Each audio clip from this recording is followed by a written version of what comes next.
What is up, dudes and lady dudes? Welcome back to Just Nuts, guys. Today we have another deck profile for you. This time we are taking a look at Lair of Darkness. It is the long-awaited return of this bad boy.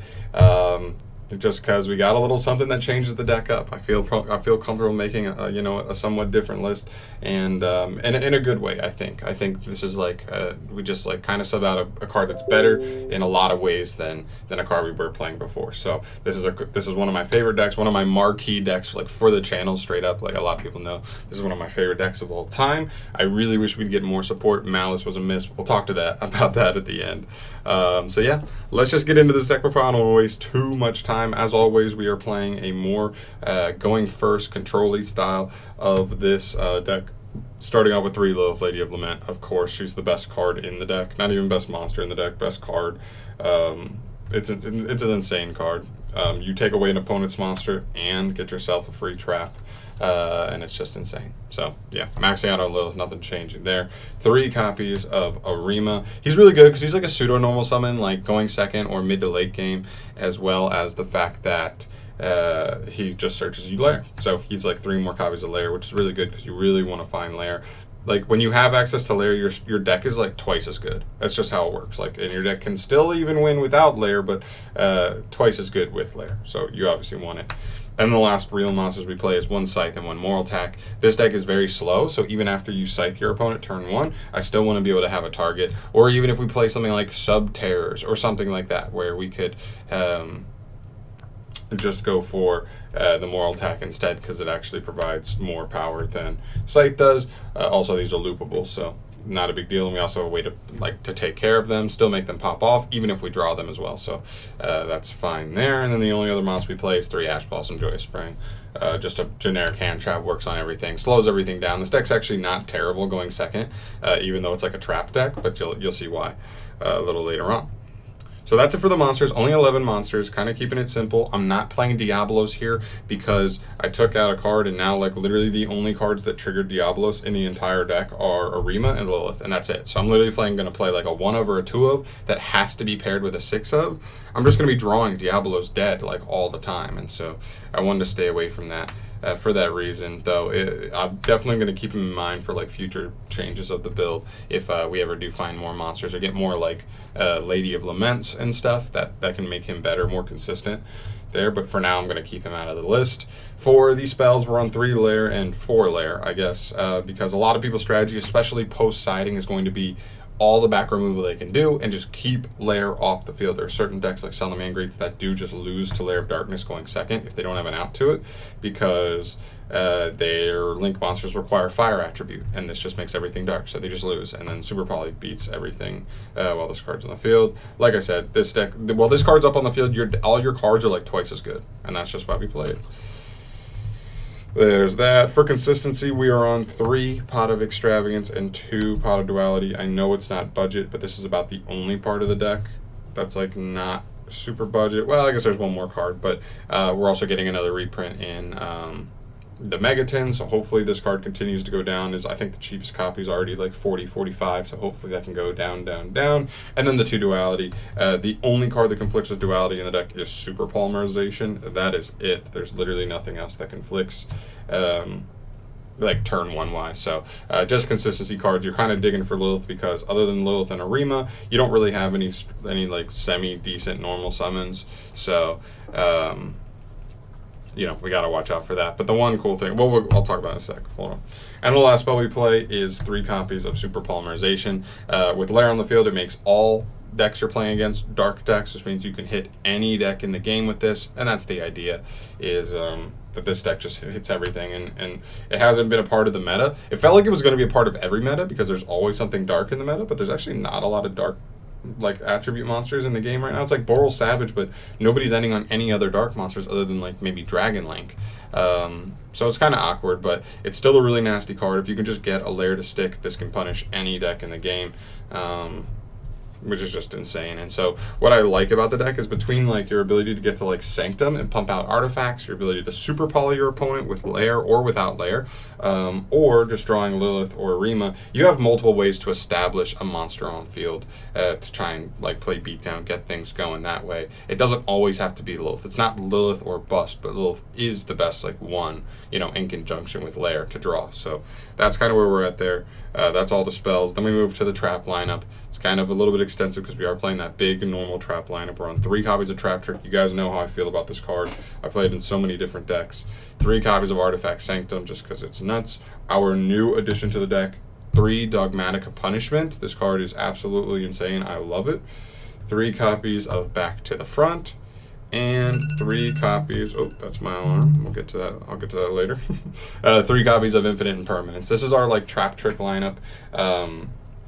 Okay, like obviously Trap Trick makes sense because we're playing all these normal traps that are all searchable. They all have utility. Sanctum, it's just the one single most powerful disruption. Sometimes LAIR, like Lilith plus LAIR of Darkness, is good, but it's not enough disruption to stop somebody by itself. But one Sanctum can stop any meta deck. Like seriously, just Scythe just stops any meta deck. So I'll take that. The only downside about that is that like a lot of people are playing like Imperm, a lot of people are playing Gamma right now, which does kind of like beat this. But that's also why we're playing Dogmatic of Punishment. So this card's really, really cool. If you don't know what this card is, it's from Rise of the Duels. This is the new spice that I've been trying to play in this deck. This card says send a target 1 monster your opponent controls. Then you send a monster from your extra deck with attack equal to or higher than the monster you targeted. Then destroy that monster. But then you cannot use summon from your extra deck until the end of the next turn. Now this does have a couple of conflictions. It can conflict with Super Poly, but if you can hit your opponent with Super Poly first and then use this card later on, that's fine. Or you can just wait on the Super Poly, because if you're hitting your opponent with this, they're probably in a tough spot, because you're essentially popping a monster with this, but you also sent an Elder Entity into this to just pop any other card they control. So like you're getting a double pop off of this. The reason I decided to play this was I was kind of a little bit iffy on Ballista Squad. It's a powerful card in the deck, for sure, it's powerful, but its problem was when LAIR's on the field, Ballista Squad is like the best disruption in your deck. When you can't keep LAIR on the field, whether you don't open it or your opponent had a Cosmic to shotgun or something like that just to get the LAIR off the field, it's like terrible. Without LAIR, it's absolutely garbage. And that's what I didn't want. This card is good no matter what. So even if we don't find LAIR, this card is still good at helping us stall until we can get to LAIR, because it's going to potentially just end a turn by itself. And so that was the main idea there. So I think it's really cool. Also, off of this card, I also considered playing like 1 copy of the Fallen of Albaz, the new, I guess it's not technically a Dogmatic card, but like, you know what I mean? Because you could dump the Ashen Dragons, then search or special the Fallen of Albaz. The problem is this card locks you out of the extra deck. So like you could special the Albaz, but you wouldn't be able to use his effect to be like pseudo super poly, because you just can't even go into the extra deck. So if you could go into the extra deck after that, I 100% would be playing it. And like multiple Ashen Dragons in the extra deck, and maybe 1 or 2 of Albaz, because he also works really nice with LAIR in general. But unfortunately, it does lock you out of the extra deck. But this deck doesn't really use that, other than like Super Poly, so it just doesn't matter. And then we have our last 2, 3 Back to the Front, 3 Imperm. Imperm just makes sense. This is the only other semi-expensive thing. You can honestly cut this if you want and play another hand trap, if you're trying to play a more budget version, or just play another powerful trap, whatever you want. So you could play Ballista Squad too, if you still want to play Ballista Squad. That's up to you. And then Back to the Front. This is a card I've wavered between 0 to 2 to 3 copies of this card, because I like its utility of being able to like recur your monsters, but it's also just like the worst card to open going second. Literally the worst one. Obviously, it can still work. You can still resolve it in those duels if like you weren't just blown out of the duel immediately. But sometimes drawing this card can result in you getting blown out immediately, just because it's not a great starter. It does like slow your hand down, but it's really, really good. I love that it's able to just like loot the artifacts. It's able to just get you Lilith back onto the field, because that's how this deck can lose, is when you just have access to so much spell and trap, so many spell and traps, but you just don't have access to like a Lilith. Or any monster to just like play beatdown, apply any pressure with Super Poly. So this card's really nice for that. I know it's not the best, but you can also side it out going second as well if you're worried about that kind of thing. And then our last two slots in the deck is one copy of Metaverse and one copy of Skill Drain. Skill Drain just works incredibly well in this deck because you're obviously going to be trying to summon your artifacts prior to this and then flipping this, so they still work. And then Lilith can still trigger under it, so if you add LAIR, you could still tribute an opponent's monster just to remove them. And then if Lilith also tributes herself, she will resolve to get you a trap. So pretty cool. This deck just really does not care too much about Skill Drain, which a lot of meta decks do, outside of Eldritch. And then Metaverse. Metaverse is also very strong. I think you got to play this at 1 because sometimes you are in a pickle where you have Lilith and you're like, I have to just go for a Hail Mary and reach for that LAIR that I just need to get access to. So you can throw this into Lilith's pick 3 effect and like randomly get one that your opponent picks, and then you have a 1 in 3 chance of getting to this with sending gets you to LAIR, and then can potentially save the day depending on the kind of duel you're in. So yeah, that is pretty much it. That's our 40 card deck. It's not too crazy different than like our past builds, but I'm not playing Tour Guide just because like I get it, Tour Guide gets you to a monster, like that's pretty nice, but it's special summon, so it conflicts with duality. It kind of wants you to go into your extra deck a little bit.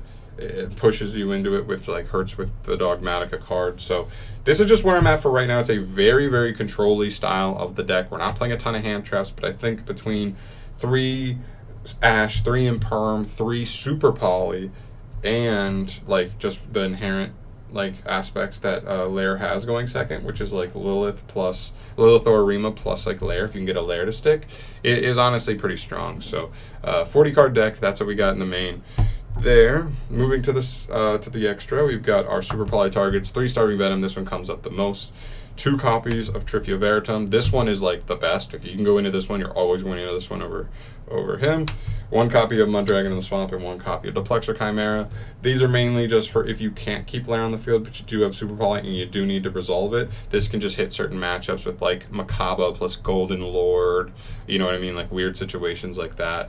Dogmatica plus like a Dogmatica monster plus Golden Lord, or not Golden Lord, I guess Golden Lord would work too, but Dogmatica plus like a Makaba as well. Just weird things that would work on. And then a Duplexer Chimera. This is mainly like if you run into Sally's. The deck's already actually pretty good versus Sally's, but still it's nice to have this if you do draw the Super Poly to be able to hit them generically if you don't have LAIR on the field. So that plus any other random like Cyberse matchup, or some decks actually just go generically into Cyberse monsters like as they're like link climbing or something, it could give you an opportunity to hit them. So just a good like generic one to play. I had 1 extra slot in the extra I wasn't worried about. Then we get to our Dogmatica punishment targets, which are 3 copies of Elder Entity Untis and 2 copies of a card I don't have yet, but it's Fossil, what is it, Skull Warrior Fossil Knight, or Fossil Warrior Skull Knight? I think it's Skull Knight, the second one. But yeah, this is it. The idea is you send Untis most of the time. So I'm playing at 3 because of extravagance. We send Untis to pop a monster with 25 or lower attack. Then Untis triggers because when she's sent to the graveyard, she just says target 1 card on the field and destroy it. Keep in mind this says target any card on the field, I believe. Yep, any card on the field. So if you had an Artifact Scythe or Moral Attack set that you drew, you could also pop those to trigger them, which is even better because like a pop a monster and Scythe is stronger than a double pop, or even going Moral Attack because you at least get to keep the body on board. You get to keep a 2100 body going in your next turn, which is really nice. And then Fossil Knight. So the reason Fossil Knight comes up is because sometimes you don't have 2 cards you want to pop off Untis. You only have 1, and or it's like early in their turn. You're like, I really want to stop them early, so I'm going to fire it off now. You could send him instead. He still has 2400 attack, so you'll still have a pretty good threshold of things you can pop. And then he just has an effect where any time during your main phase, you can just banish him to target a monster your opponent controls and destroy it. So the idea is you just set him up for later. He's just a resource for popping something later in the duel, which is honestly pretty nice. So like it just, if you didn't have 2 things you really wanted to pop, you just send him instead and you just save him for later, save him for when he comes up. You need to remove a threat off the field, and that's the idea there. So just 2 of him. Like I said, if I ended up playing the Fallen of Albaz, I probably would have tried to fit the Ashen Dragon in here just for that searchability. And I also looked at playing like a harder Dogmatica list.